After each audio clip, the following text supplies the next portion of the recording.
Hi everyone. Yes, I'm still talking about my absolute top favorite reads of 2023.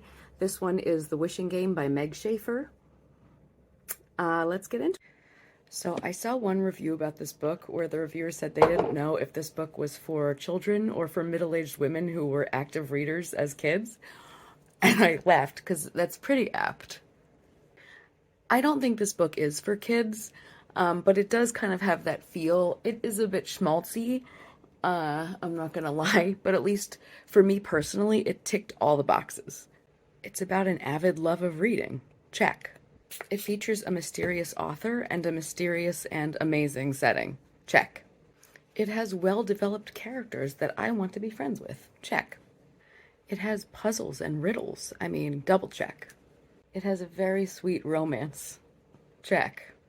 And it has an adoption story. My own son is adopted, and so when I foresaw this coming in this book, I was like, yes, I'm here for this. The book is about a young woman named Lucy Hart, who is a kindergarten teacher assistant, and she needs money. And right away I can relate because I literally was a kindergarten teacher's assistant, and I literally needed money. Just think about what you think a salary would be for a teacher's assistant in a non-public school, and then cut that in half. That's what I made. She has a close relationship with one of her former students who's in foster care. His name is Christopher. And more than anything, she wants to adopt or at least foster him, but of course, she has no money. One thing that drew Lucy and Christopher together was their shared love of this fictional series by this fictional author called Jack Masterson.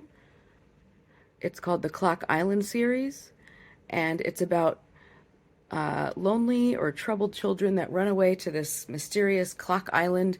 They have to solve riddles for this mysterious guy called the Mastermind, and then he usually helps them by solving all their problems. I want to read this series. Where is this series? As a child, Lucy had been neglected because her sister was very sickly and required all of her parents' attention.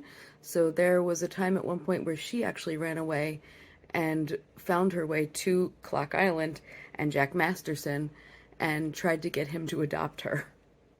But he didn't. And now in the present, Jack Masterson has actually stopped writing and there's not much going on Clock Island.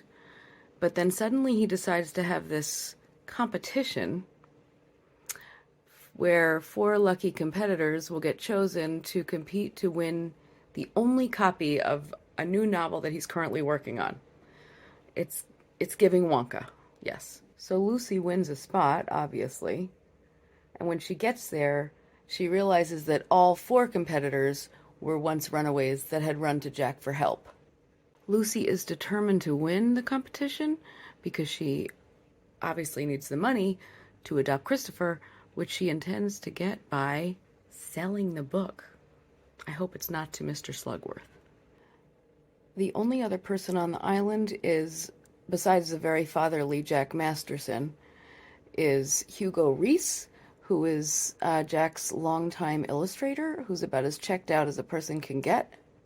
So can Lucy solve the puzzles and riddles and win? Can her sweetness and dedication and passion reignite something in Hugo, like his lust for life? Will she be able to adopt Christopher? Yes, this book is schmaltzy, and yes, it's predictable, and yes, it's a literary retelling of Willy Wonka. But all those things added up to a book that I couldn't put down, that made me cry, and that got it a spot on this list of my absolute top faves of the year.